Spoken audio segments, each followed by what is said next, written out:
सुने बहुजन नायकों की कहानियां। अभी डाउनलोड करें बहुजन स्टोरीज ऐप।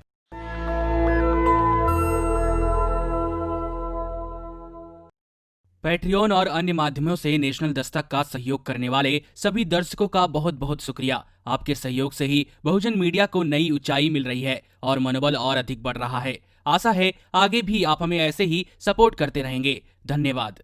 राम मंदिर भूमि पूजन में बहुजन समाज से आने वाले महामंडलेश्वर स्वामी कन्हैया प्रभुनंदन गिरी को न्योता नहीं दिया गया, जिससे उन्होंने नाराजगी जाहिर की। भूमि पूजन में शामिल नहीं करने पर अब बसपा प्रमुख ने अपनी प्रतिक्रिया दी है। उन्होंने कहा कि इस घटना से समाज को जाति विहीन बनाने वाली मंशा पर सवाल खड़े हो सकते हैं। बसपा सुप्रीमो ने एक के बाद एक कई ट्वीट करके अपनी बातें कही। अपने पहले ट्वीट में उन्होंने बताया कि 200 लोग भूमि पूजन में शामिल हो रहे हैं, अगर इन्हें भी बुला लिया होता तो सही होता। बसपा प्रमुख ने ट्वीट किया, दलित महामंडलेश्वर स्वामी कन्हैया प्रभुनंदन गिरी की शिकायत के मद्देनजर यदि अयोध्या में 5 अगस्त को होने वाले भूमि पूजन समारोह में अन्य 200 साधु संतों के साथ इनको भी बुला लिया गया होता तो यह बेहतर होता। इससे देश में जाति विहीन समाज बनाने की संवैधानिक मंशा पर कुछ असर पड़ सकता है।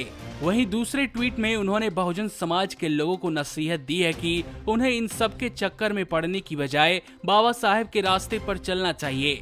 मायावती ने लिखा, वैसे जातिवादी उपेक्षा, तिरस्कार व अन्याय से पीड़ित दलित समाज को इन चक्करों में पड़ने की बजाय अपने उद्धार हेतु श्रम कर्म में ही ज्यादा ध्यान देना चाहिए। वह इस मामले में भी अपने मसीहा परम पूज्य बाबा साहेब डॉक्टर भीमराव अंबेडकर के बताए रास्ते पर चलना चाहिए। यही बीएसपी की इनको सलाह है। आपको बता दें कि आने वाले 5 अगस्त को राम मंदिर निर्माण के लिए भूमि पूजन होना है, जिसमें 200 लोगों को न्योता दिया गया है।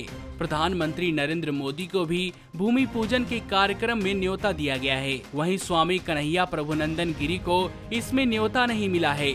महामंडलेश्वर स्वामी कन्हैया जूना अखाड़े से आने वाले इकलौते स्वामी हैं जो बहुजन समाज से ताल्लुक रखते हैं। वहीं इस मामले में अखिल भारतीय अखाड़ा परिषद ने चुप्पी साध रखी है।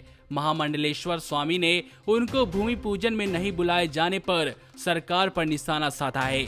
उन्होंने कहा कि सत्ता में बैठे लोग भगवान राम के नाम पर भेदभाव कर रहे हैं। स्वामी ने कहा कि यह भेदभाव सिर्फ उनके साथ नहीं हुआ, बल्कि यह पूरे बहुजन समाज के लोगों की उपेक्षा को दिखाता है। भगवान राम पर टिप्पणी करते हुए स्वामी ने कहा कि भगवान राम ने हमेशा पिछड़ों की मदद की है। नमस्कार। नेशनल दस्तक अपनी आर्थिक जरूरतों को पूरा करने के लिए अपनी ऑडियंस पर निर्भर है। बहुजन समाज से संबंधित मुद्दों को उठाने के कारण यूट्यूब की तरफ से नेशनल दस्तक की कई वीडियो पर एड्स नहीं दी जाती, जिसके कारण हमें आर्थिक समस्याओं का सामना करना पड़ रहा है। आपका एक छोटा सा कदम बहुजन मीडिया को बचा सकता है। आपके सहयोग और सहायता के कारण ही हमने अभी तक यह मुकाम हासिल किया है। नेशनल दस्तक को आप पैट्रियन के जरिए सपोर्ट कर सकते हैं।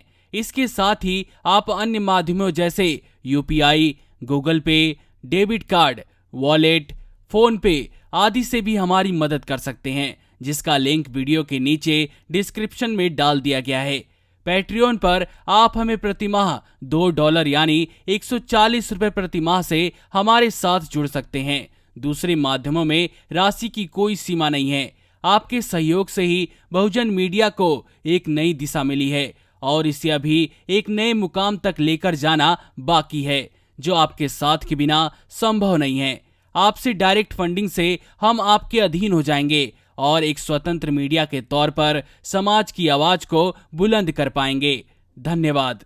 नेशनल दस्तक को देखने वालों से अपील है कि वह नेशनल दस्तक के सपोर्टर फॉर्म को भरें ताकि हम सीधे आपसे जुड़ सके। नेशनल दस्तक की आपसे गुजारिश है कि अगर इसको बचाना चाहते हैं तो नेशनल दस्तक को सब्सक्राइब करने के लिए रेड कलर के सब्सक्राइब बटन को दबाएं, फिर बेल आइकन की घंटी दबाएं। नेशनल दस्तक को बचाने के लिए बहुत जरूरी है कि हर खबर को शेयर करें, लाइक करें, कमेंट जरूर करें।